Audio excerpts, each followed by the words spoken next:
It's less than 100 days until the NFL season, and that means it's time to get busy and it's time to start drafting Superflex on Underdog Fantasy. All the strategy and advice you need to dominate that format coming up.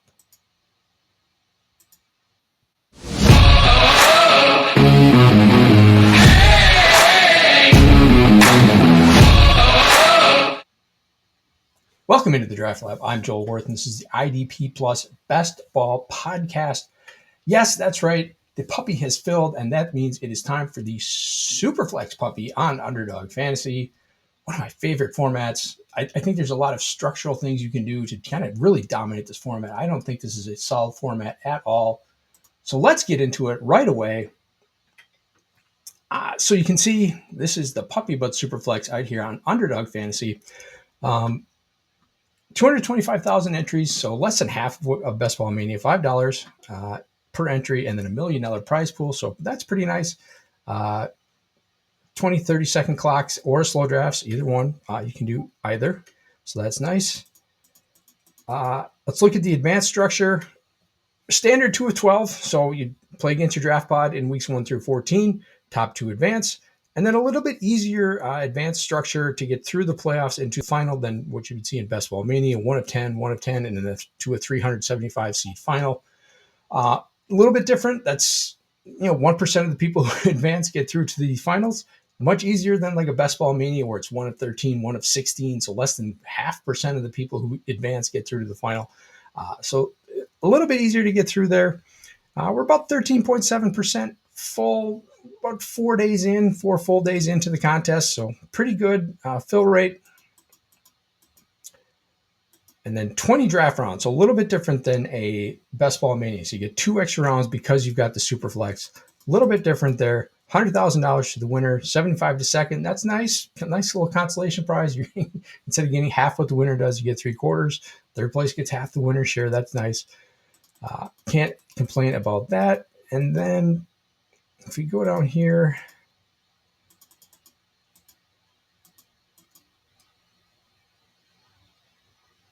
so you get 375 advance. So if you make it to 375 seed final, so if you make it to the final, you pay off your entries if you max. So 150 entries, $5 each. So if you max at $750, you make the final, you paid for your entire pool. So pretty standard there, and that's a very nice thing. Just get one team to the final, you've paid for all your entries, and then anything you make on top of that is bonus cash, $5. You get your money back for any team that advances. Standard schedule, weeks 1 through 14 and then playoffs are weeks 15, 16. Final is week 17. Standard half PPR scoring.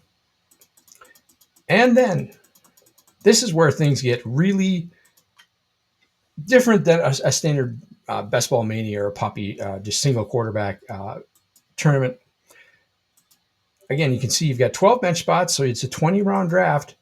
But this number of starters stays the same. So you're not adding a starter with the Superflex position. You're taking one away from the wide receiver. So you're starting 1 quarterback, 2 running backs, 2 wide receivers, the standard flex, and then the Superflex. So that's the really important thing to remember here is that you've only got 2 receiver spots plus the Superflex.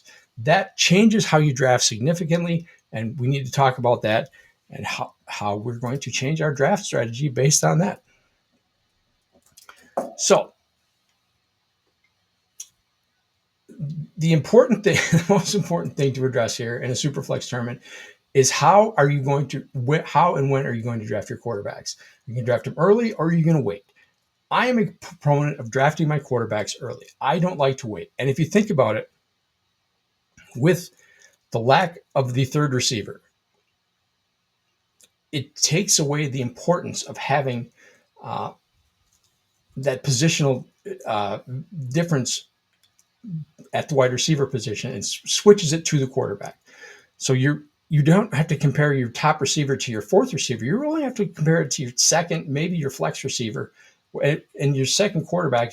So you start just as many quarterbacks as you do wide receivers. Essentially, you may start a wide receiver in that main flex spot, but you're going to have, in most cases, in most weeks, you're going to have as many starters in the quarterback position as you are at the wide receiver position. So that changes how you have to draft. Now let's talk about the scoring differences. To get 300 points in half PPR, Obviously, there's multiple different ways you can do it, but just to break it down, that's 100 receptions, 1,600 yards from scrimmage, and 15 touchdowns. That's exactly 300 points. Or if you want to look at it from a running back perspective, 2,000 yards from scrimmage, 12 touchdowns, 56 receptions. Those are career seasons. Like we had 5 players last year who were not quarterbacks hit 300 points. Jamar Chase, obviously, Saquon Barkley, Derrick Henry, uh, Bijan Robinson, and Jahmyr Gibbs. So you had 4 running backs and 1 wide receiver who hit the 300-point threshold. Now let's talk about Justin Jefferson. Justin Jefferson was wide receiver 2 last year, 100 receptions, 1,500 yards, 10 touchdowns. Excellent season, right? Very good season. That's 266 fantasy points in half PPR. Patrick Mahomes, in a down season, outscored him by 30 points. Kyler Murray, down season, outscored him by 40 points. Bo Nix, rookie season, outscored him by 60 points. Joe Burrow and Baker Mayfield outscored him by 115 points. Up to the top of the charts, Lamar Jackson, who had one of the great fantasy seasons of all time last year, outscored him by 170 points.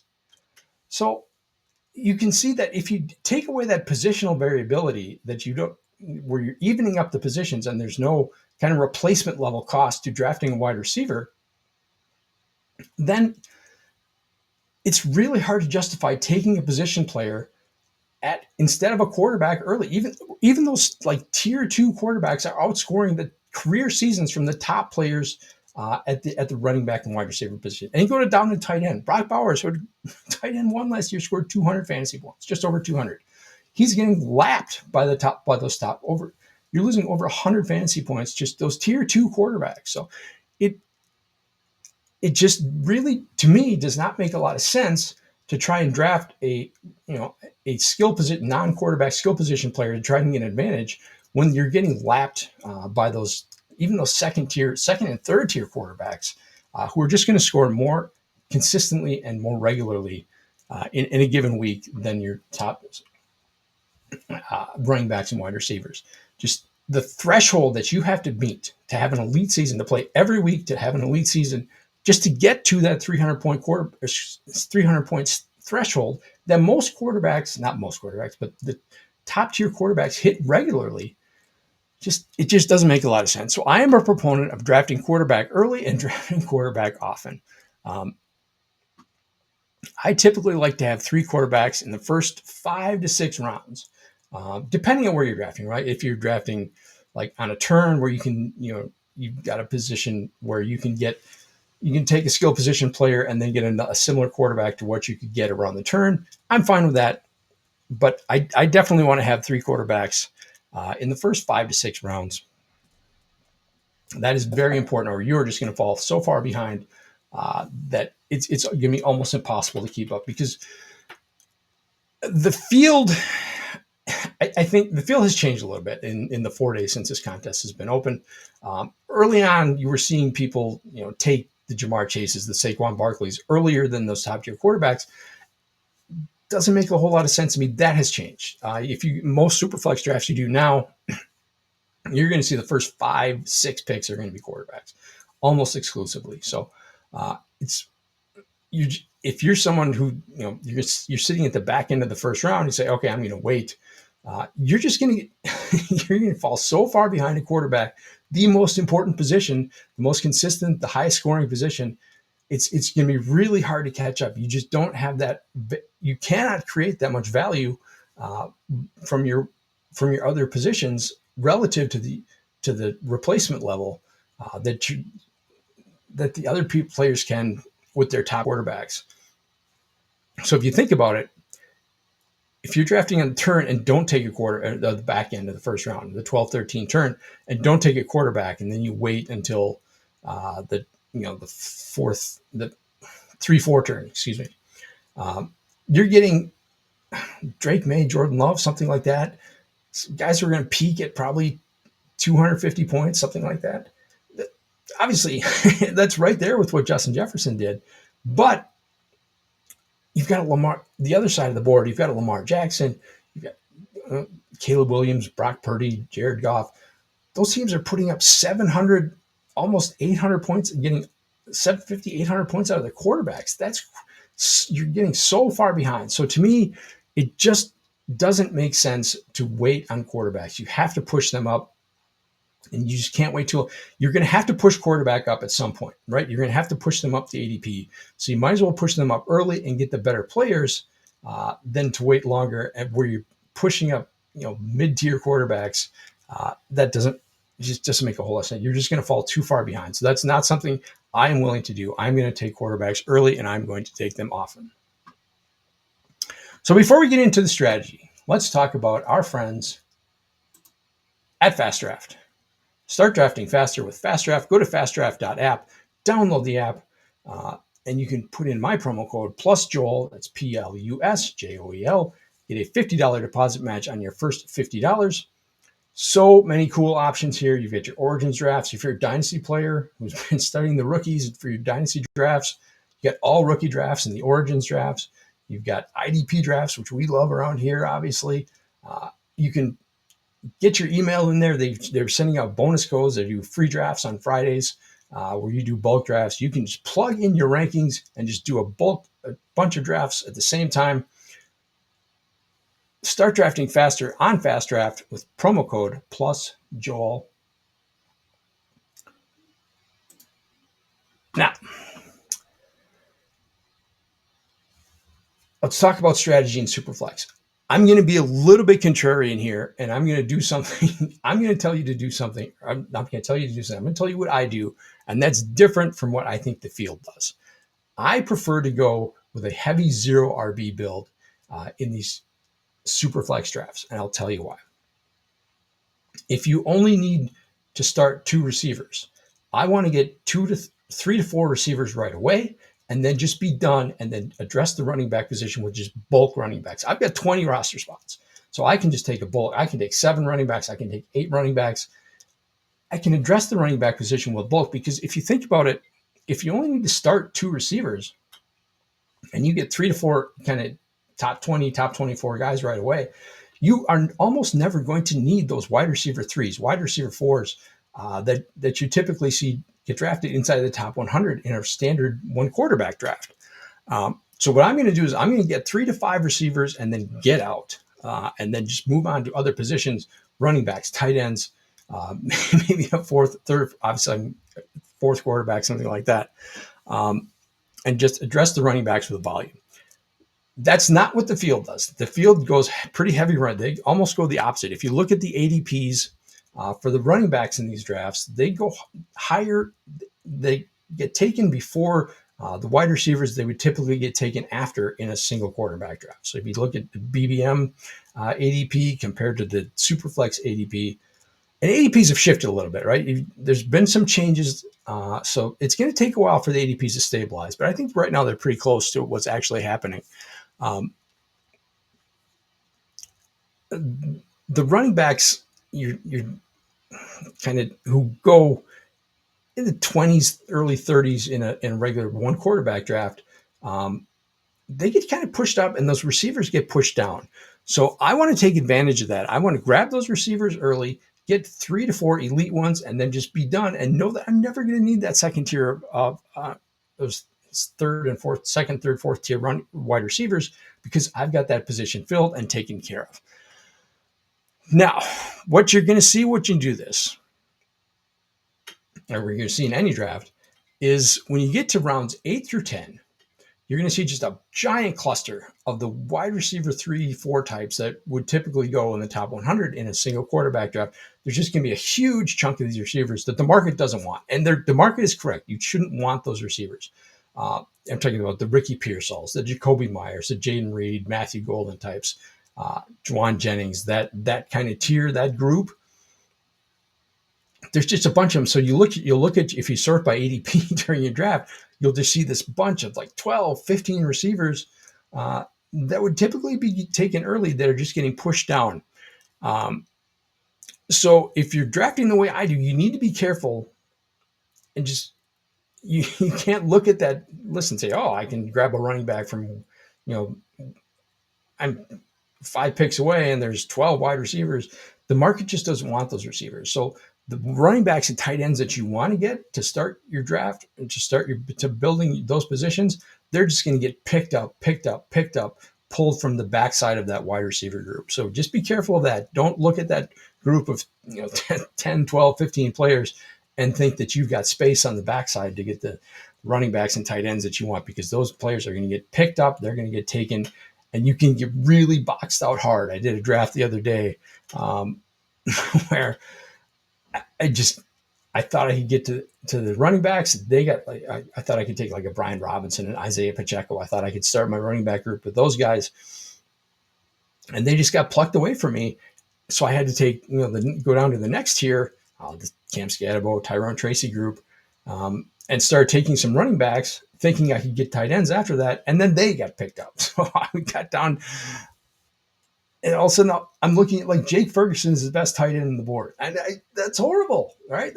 I can't start a tight end group with Jake Ferguson. So I ended up having to take 4 tight ends. I don't want to do that. So just be careful. Don't look at that giant group of receivers and think that that's how the draft is going to go, because the market correctly just does not prioritize those wide receiver 3s, wide receiver 4s.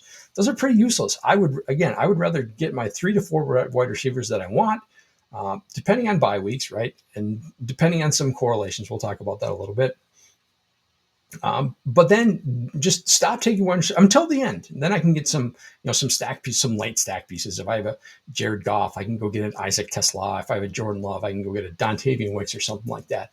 I don't want to be taking wide receivers in that big group of wide receiver 3-4s, because they're just not that valuable. The Michael Pittmans of the world just really have no value. They're just not going to hit your lineup very often in this format. So again, don't trust the ADP. It's not stabilized yet, and it's not necessarily indicative of the way that the draft is going to play out. And don't be afraid to kind of push up the running backs and tight ends that you want, or you risk getting completely boxed out of one of those positions. And sometimes both, right? It can go very badly for you. So, especially if you're like I am, you're taking quarterbacks early, you're taking 3 quarterbacks in the first 5 rounds. Now there's other positions that you have to fill, and sometimes it's going to get ugly. And if you don't take them right away, if you don't push them up the ADP line or above that wide receiver group, now you're looking at things getting really ugly. So just be careful about that. Stacking, talked about stacking a little bit. Stacking is doable. Correlations are tough. It's just the way the draft falls. It's tough enough to fill out your roster in these drafts that it's really tough to kind of do both stacking and your playoff correlations. It's really tough to do. You can kind of do one, but maybe not both, at least not with the top end guys. If there's going to be some opportunity in rounds 18, 19, 20, the back end of the draft, to take some of those lesser guys for stacks and for bringbacks. You can do that, but the premier stacks, the premier bringback combos that you're looking at in a standard 1 quarterback draft, the standard Cardinals Bengals stacks, the Jamar Chase plus Marvin Harrison or Trey McBride and Joe Burrow or Kyler Murray, those are just really tough to do. Like the Rams Atlanta Falcons stack, the Bijan, Devontae Adams, Kyron Williams, Drake London, those combinations of those week 17 games, just really tough to do. It's just the draft just kind of doesn't allow that to happen. So if you want to do stacking, if that's important to you, and that's fine, just understand that your stack partners may have to be running backs. It may have to be some backup tight ends. I had a draft where I took Geno Smith and then just didn't have as my 3rd quarterback and just didn't have any real stack options.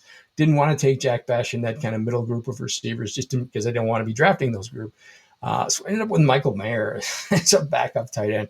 I don't like that, but as a 3rd tight end, that's fine. It gives me a stack piece. It gives me a back end. It gives me a week 17 option. Don't love it, but again, if you want to do stacking, that's kind of what you're pushed down to. And honestly, what else are you doing in round 20? Right? That round 19 and round 20 get really, really ugly.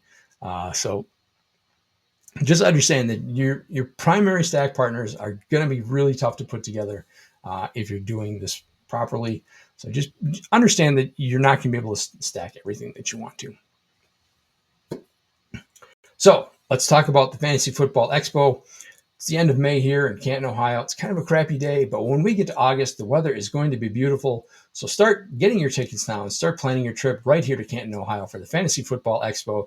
That's August 8th through the 10th, the best weekend of the year. Come here, see all your friends, all your internet friends, everyone. Get your league together. Do your draft here in Canton, Ohio at the Fantasy Football Expo. Go to the Hall of Fame. Do a fantasy football draft at the Hall of Fame. That's the ultimate experience. So much to do. The parties, the drafts, the parties, the poker tournament, the cornhole tournament. So much going on. You cannot miss it. The panels, meet and greets with your favorite fantasy football experts. So much going on. So go to thefantasyfootballexpo.com. Get your tickets for the expo. Again, that's August 8th through the 10th, right here, beautiful Canton, Ohio, here in the Hall of Fame. Cannot beat it. The best weekend of the year. Get your tickets now. So that's about it for Superflex. Get out there. Let's get those tournaments filled. We got a long way to go, but you don't want to be waiting until everyone's jamming these in at the last minute. And you want to get, I think there's some real structural advantages that can be had. I don't think the market is properly drafting these tournaments yet. So you want to get out there, do them now while you have some advantages.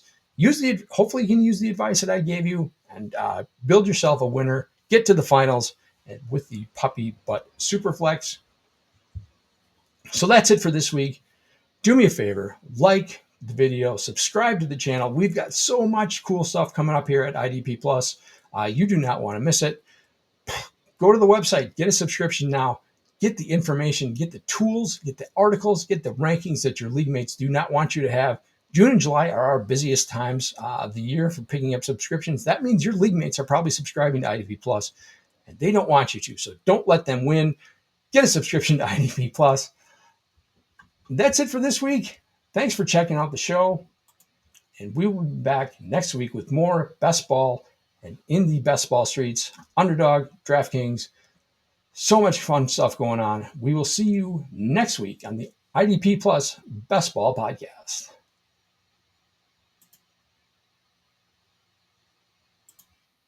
Thank you for watching the IDP Plus YouTube network. If you enjoyed this video, give it a thumbs up and don't forget to subscribe to our channel. Be sure to tap the bell icon to get notified whenever we upload new content.